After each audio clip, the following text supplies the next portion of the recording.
Alt levende består af celler, og alle celler har en cellemembran og DNA. Vores celler har også en cellekerne, hvor al vores DNA ligger i.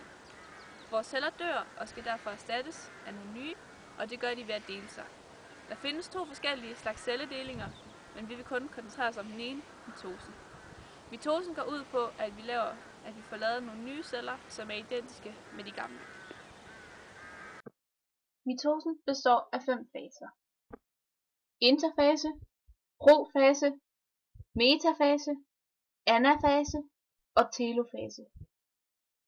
I interfasen er arvematerialet usynligt.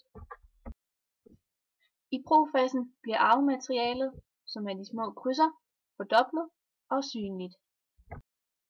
Centriolerne bevæger sig så langt væk fra hinanden som muligt.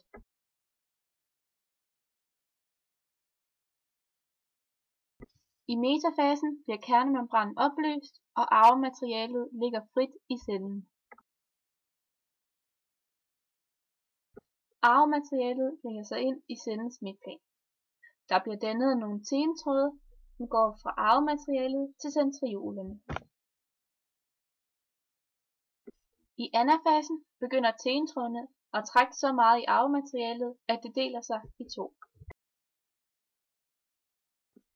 I telofasen begynder cellen at dele sig i 2.